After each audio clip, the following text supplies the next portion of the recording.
Don't forget to hit that subscribe button for more stories like this. I turned into the gravel driveway of my lake house. Windows rolled down as the cool air swept inside. Golden leaves whispered in the breeze, and the afternoon sunlight danced across the water in that same calm, magical way it always had. I hadn't told a soul I was coming up this weekend. I needed a break. No emails, no meetings, just me, the lake, and quiet.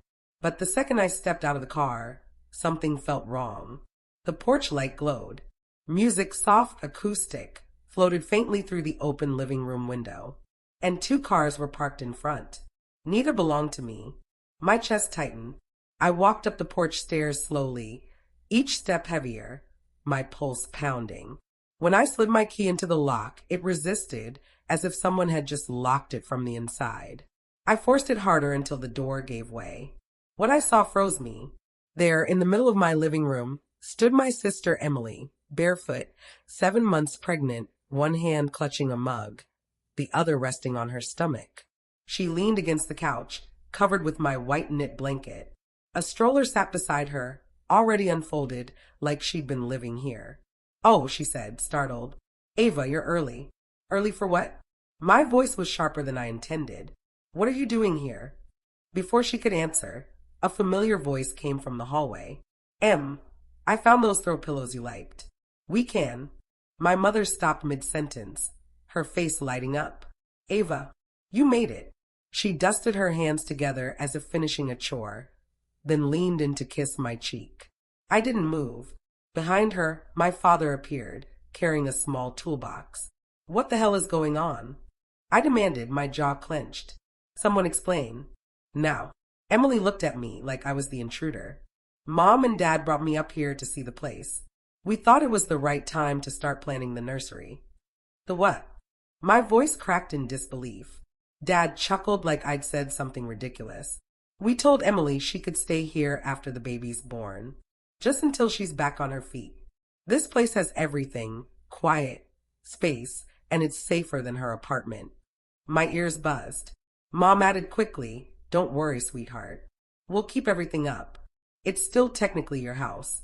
We just assumed you'd want to help your sister during such a special time." "You assumed I'd give her my house?" Emily shifted, her eyes darting. "You don't live here full time, Ava. I thought it'd be okay. You always say family comes first, and you promised." I turned on my parents, my voice trembling. "And you promised her this without even asking me?" Mom crossed her arms, defensive. "We raised you, Ava. You wouldn't be where you are without us. A few months is nothing compared to that. Besides, you've got your city place. This is perfect for Emily." "Perfect for me," I snapped. "Because I worked for it. Because I bought it." Dad's face hardened. "You don't need to throw that in our faces."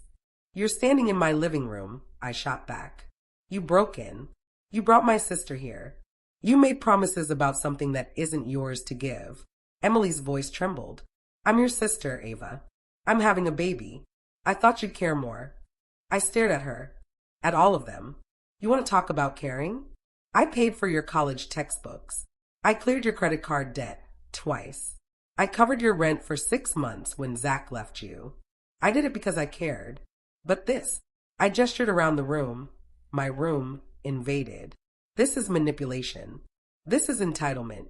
Emily's lips quivered. "I didn't ask to be pregnant and alone." "No," I said softly. "But you also didn't ask me.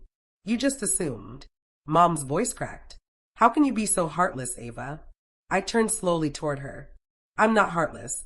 I'm exhausted." Silence hung heavy in the room. They didn't understand, not really. But something inside me shifted. A line had been drawn.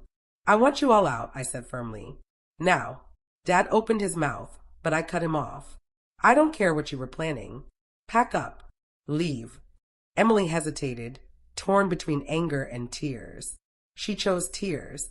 "You said you'd always be there for me," she whispered. "And I will be," I said, steady now. "But not like this." That evening, they left after an awkward hour of avoiding my eyes, shuffling quietly. My mother muttered something under her breath about shame. My father said nothing. Emily, before climbing into the car, looked back at me, then at the house. "You'll regret this," she said. I didn't answer. I stood on the porch long after their headlights faded into the night. The door shut, and the cold air clung to my arms. Inside, the house was still again, not calm, just empty. The furniture sat slightly shifted out of place. On the couch arm was Emily's baby blanket, folded neatly, left behind in her rush. I picked it up carefully, almost like it was evidence at a crime scene. The fabric still carried her scent, sweet, floral, artificial. By the time I made coffee, my phone wouldn't stop buzzing. 10 missed calls from Mom, 4 from Dad, 3 texts from Emily, each one dripping with guilt, then edged with threats. Didn't expect this from you. Thanks for showing me your true colors. Guess money really does change people. I didn't answer. I couldn't. My head was too loud to let anyone else in. But by afternoon, the calls doubled. This time, cousins and extended relatives joined in. Lisa, whom I hadn't spoken to in half a year, left me a voicemail thick with judgment. Hey Ava, just checking in. Heard about the lake house thing. Emily's pregnant, right? If it were me, I'd have offered without even being asked, but hey, I guess we all show love differently. In my family, love often looked like exploitation. That night, I curled up alone in the living room, staring out at the lake.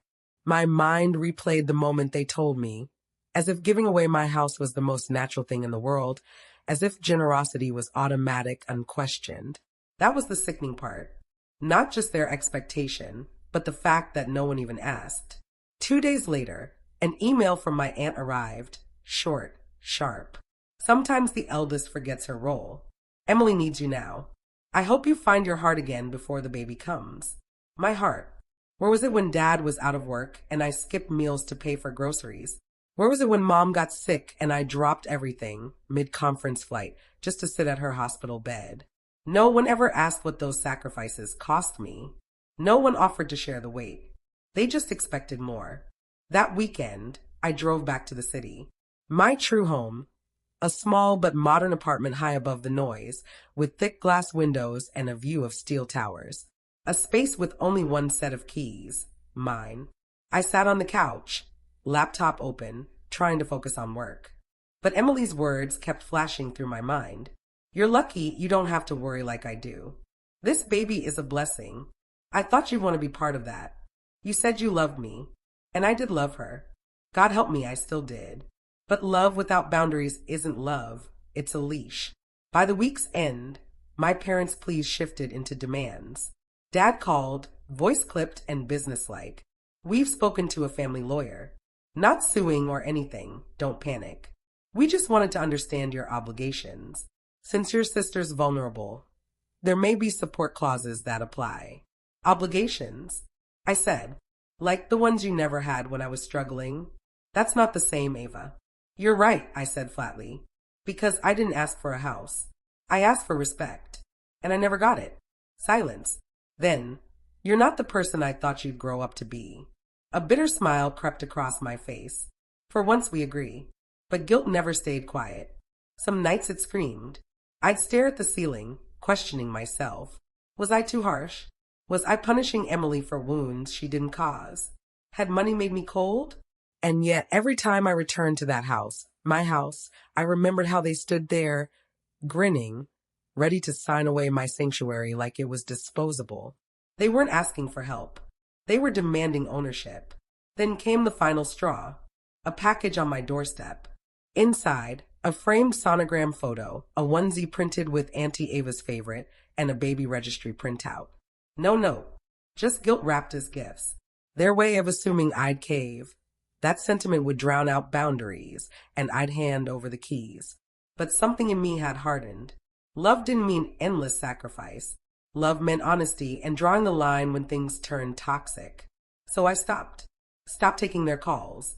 Stopped defending myself. Stopped explaining that boundaries weren't cruelty, but protection.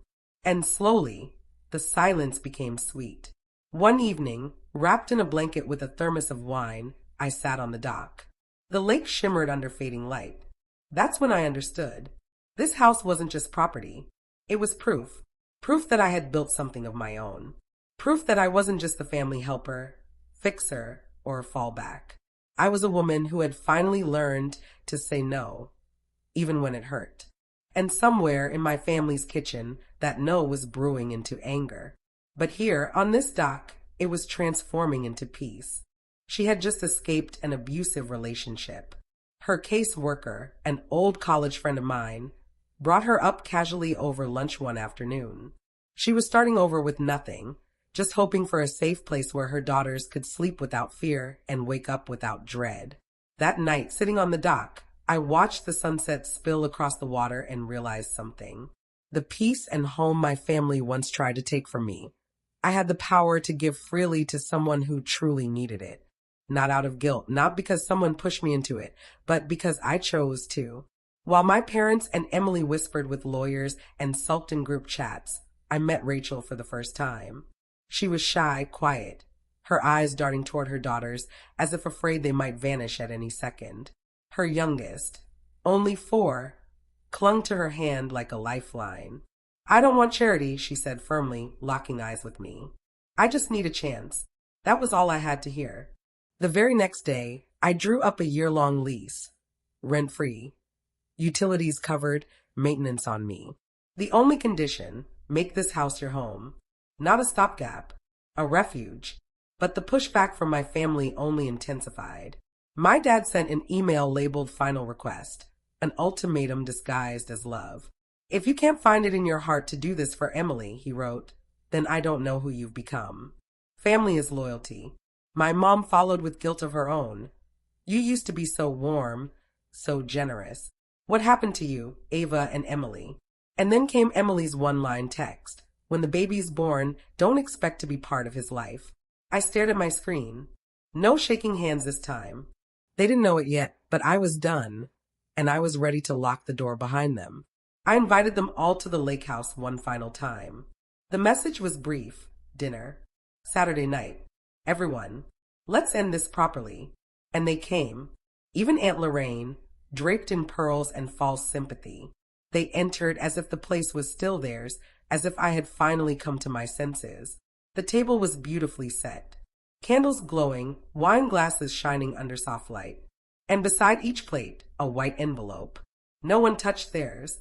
I poured the wine myself, waited until every glass was filled, then smiled and began. I've been thinking a lot about what family means, about what love means and what it doesn't. Mom shifted uneasily. Dad stared into his glass. Emily avoided my eyes. "You all taught me that love means sacrifice. That being the eldest means carrying the weight." Silently, gratefully. I took a slow sip and set the glass down. But here's the truth. Love without consent is manipulation. Love that only flows one way is servitude. And sacrifice demanded isn't noble. It's theft. Dad bristled. "Is this a speech or an ambush?" "Neither," I replied. "It's a boundary." I gestured to the envelopes.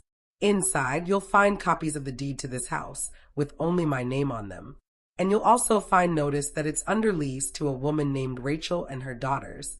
They move in next week." Emily's jaw dropped. "You're giving my house to strangers?" "Your house," I said, steady. She faltered. "You know what I mean." "No," I told her. "I don't, because it was never yours." Mom went pale. "You're not serious." "I've never been more serious." I didn't shout. I didn't cry. I didn't beg for them to see. I simply told the truth. This house was my reward for surviving everything I was forced to carry. But it stopped feeling like mine the moment you decided it was yours to hand out. "Don't do this," Emily whispered. "Don't punish the baby." "I'm not," I said. "I'm protecting myself and giving to someone who never asked what you tried to steal." Aunt Lorraine scoffed. "You're humiliating yourself." "No," I answered gently. "For the first time, I'm not." They stormed out with outrage and whispered insults. Emily wept, not from guilt, but from losing.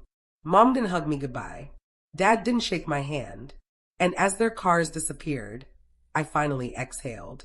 The lake house, once heavy with resentment, felt light again. A few days later, I met Rachel there. Helped carry boxes, set up bunk beds, stocked the fridge. Standing on the dock, tears in her eyes, she asked softly, "Why me?" I smiled. "Because you never asked." Weeks passed. The text stopped. The silence stretched. I deleted the baby registry, blocked my aunt, muted the family group chat. I wasn't angry anymore, just free. One evening, with Rachel and her girls away visiting family, I asked if I could stay the night. She said yes, with kindness and no bitterness. Wrapped in a blanket, mug of tea in hand, I sat on the dock watching the stars reflect over the lake. And in that quiet moment, I finally understood. Sometimes the sweetest revenge isn't revenge at all.